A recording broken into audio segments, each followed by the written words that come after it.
سلام بیننده عزیز، برنامه خبری و تحلیلی اخباری آزادی است که از استودیوی رادیو آزادی در شهر پراگ تقدیم می شود و من طوری سفر با اتفاق همکارانم از اینجا و دوشنبه شما را همراهی می کنیم. امروز پنجشنبه 4 میلیون و نخست نگاه به سرخطی خبرها.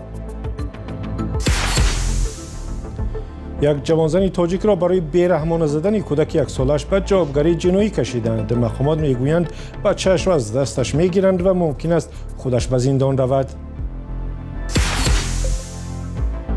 وکیلان مردمی آمریکا صلاحیت‌های رئیس جمهور دونالد ترامپ در جنگ با ایران را محدود کردند. خودش گفت شاید روزهای نزدیک سازش به دست آید.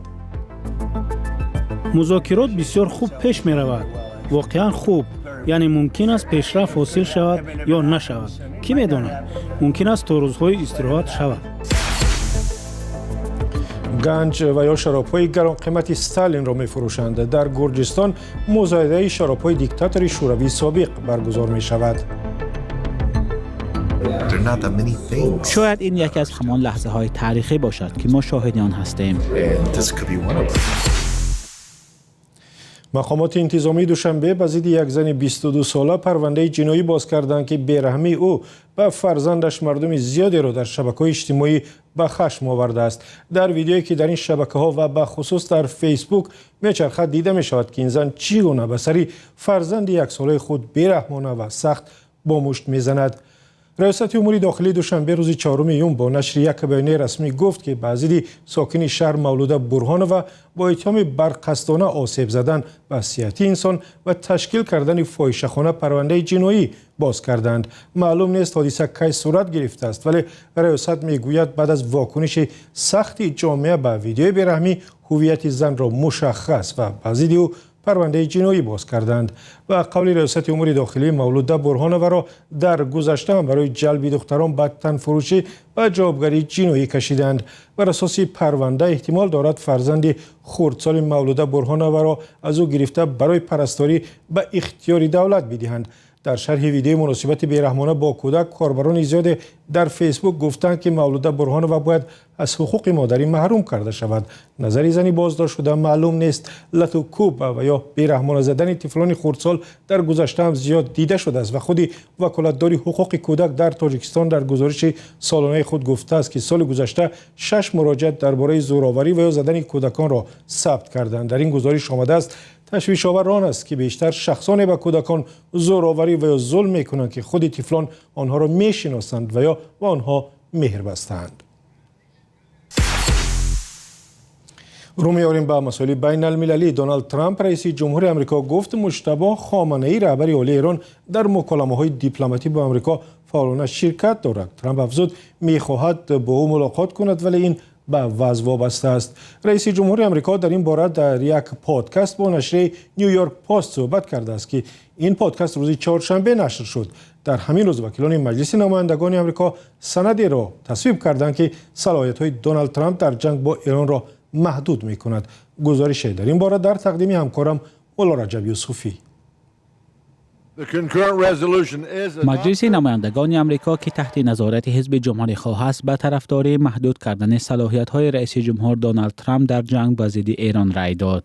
وکیلان آمریکایی قطعنامه را تصویب کردند که از ترامپ می‌خواهد نیروهای آمریکا را از جنگ بیرون کشد مگر اینکه کنگره رسما اعلان جنگ کند و یا اجازه استفاده از نیروی نظامی را بدهد. سند با 215 رأی موافق و 208 رأی مخالف قبول شد و 4 جمهوری‌خواه از حزب خود ترامپ نیز به دموکرات‌ها همراه شده به طرفداری آن رأی دادند. تصویب قطعنامه بیشتر یک اقدام رمزی است زیرا حکم اجرا ندارد و آن را سنا پلات بالای کنگره نیز باید تصویب کند.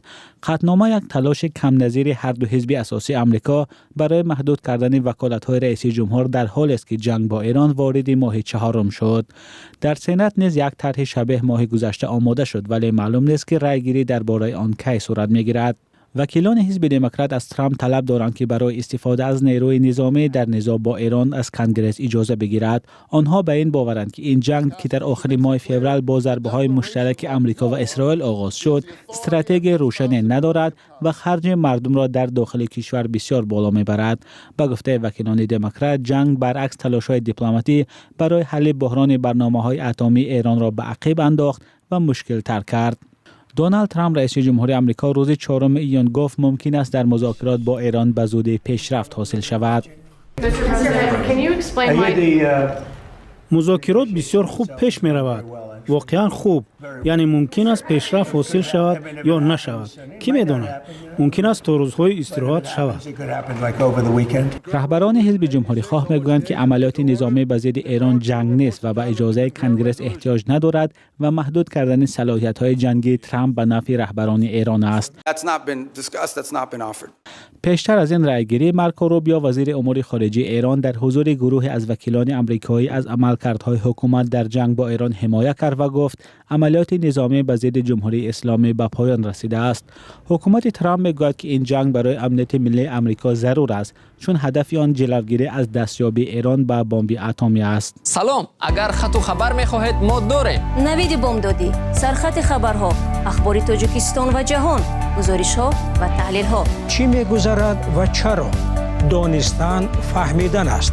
زمینه یا اپ ما را بگیرید. در حالی که روسیه برای جایگزین کردن سربازان کشته و زخمی شدهش در سال پنجم جنگ در اوکراین با مشکل روبروست، نشانه‌های بیشتری پیدا می‌شوند که نظامیان روس سربازانشان را با وجود جراحت‌های وزنی و حتی خلاصه‌های طبی غیر قابل خدمت دوباره به جنگ می‌برند. همکارم کیومر سیاتوک گزارش همکاران ما از بخش روسی رادیو آزادی را در این باره برای نشر آماده کرد و در صحبت پیش از برنامه جزئیات را از او پرسیدم. همکاران ما از بخش روسی رادیو آزادی با 3 نفر از خویشاوندان و دوستان 3 سرباز روس صحبت کردند که هر 3شان با وجود جراحت‌های وزنین به جنگ برده شدند. مثلا قصه پاول 38 ساله را آوردند که سال 2023 به ارتش پیوسته است. او را که برای یک صدمه مرگاور نقلیاتی به 8 سال زندان محکوم شده بود آزاد کرده به جنگ بردند. ماه دکبر به جبهه فرستادند و او ماه اپریل سال 2024 زخمی و در بیمارستان بستری شده است. به قول یکی از خویشاوندان او دیمیتری، پاول از سر و سینه‌اش زخمی و چشم چپش کور شده است و پرده های گوشهایش هم دریدند. به قول دیمیتری، پاول را برای معالجه به خانه جواب داده موقتا برای خدمت نامناسب اعلام کردند، ولی به او یگان سندی رسمی طبی با این خلاصه ندادند. پاول نیم سال تلاش کرده است تا از خدمت آزاد شود، ولی ماموران انتظامی او را یک روز ناگهانی بازداشت کرده بردند. از آن زمان تا کنون خانواده‌اش از او هیچ درکی نداشتند.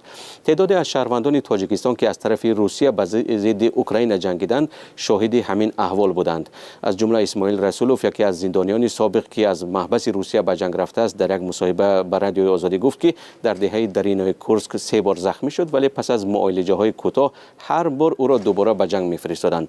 اسماعیل گفت که در شهر بیلگراد سخت زخمی شد و دیگر حرکت کردن نمیتوانست. معیوب شد، ولی بعد از انجام مهلت قرارداد 1 ساله باز از او خواستند که خدمت را ادامه دهد، ولی اون نپذیرفت و به تاجیکستان برگشت. و از همکارم همچنین پرسیدم که چه سبب شده است که ارتش روسیه تا به این حد برسد که سربازان لنگ، نابینا و حتی ناشنوا را به جنگ بفرستد. بنا به ارزیابی خدمات جاسوسی بریتانیا در آخر ماه می، از آغاز حمله روسیه به اوکراین تا کنون تقریبا 500,000 سرباز روس کشته شدند. حکومت ولادیمیر پوتین رئیس جمهوری روسیه بنابر تلفات زیاد در ارتش برای نگاه داشتن شمار کافی سربازان چاره‌های زیادی اندیشیده است، ولی ظاهرا این چاره‌ها نتیجه نمی‌دهند. آنگونه که از گزارش‌های زیاد میشنویم و می‌بینیم، ارتش روسیه زندانی‌ها، افراد میزده و گاه بیخانه‌ها را به خدمت جلب می‌کند و به سربازان و عائله‌های جنگاوران کشته شده مزد بلند و جبران پولی‌های زیاد وعده می‌دهد. ولادیمیر پوتین ماه گذشته فرمانی را امضا کرد که بر طبق آن نفسربازان از پرداخت قرضهای خود تا 10 میلیون روبل آزاد کرده میشن.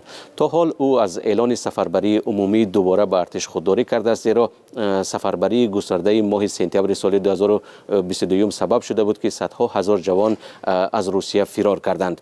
در حالی که مذاکرات صلح با میانروی آمریکا قطع شده است و هیچ نشانی از پایان جنگ به چشم نمی‌رسد، روسیه در دونتسک و دیگر منطقه‌ها خیلی آهسته پیش می‌رود و بعضاً زمین‌های بیشتری را از دست می‌دهد.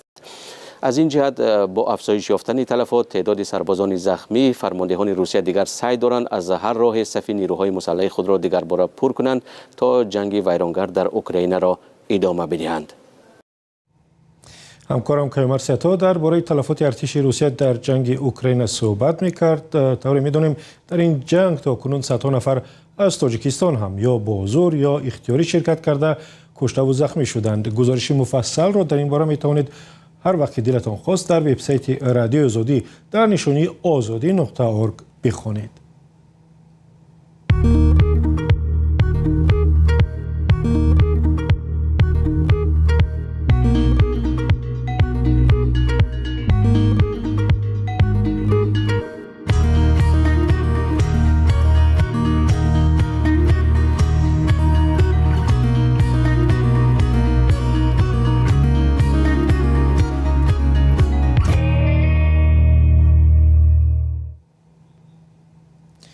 حکومت گرجستان تصمیم گرفته است هزاران شیشه می و مشروبات نادری یوسف استالین دیکتاتور اتحاد شوروی را در مزایده به فروش گذارد. و گفته مقامات رسمی در صورت به دست آمدن درآمد زیاد از این حساب یک آموزشگاه جهانی آماده کردن می و یا شراب در شهر تفلیس تأسیس می‌دهند.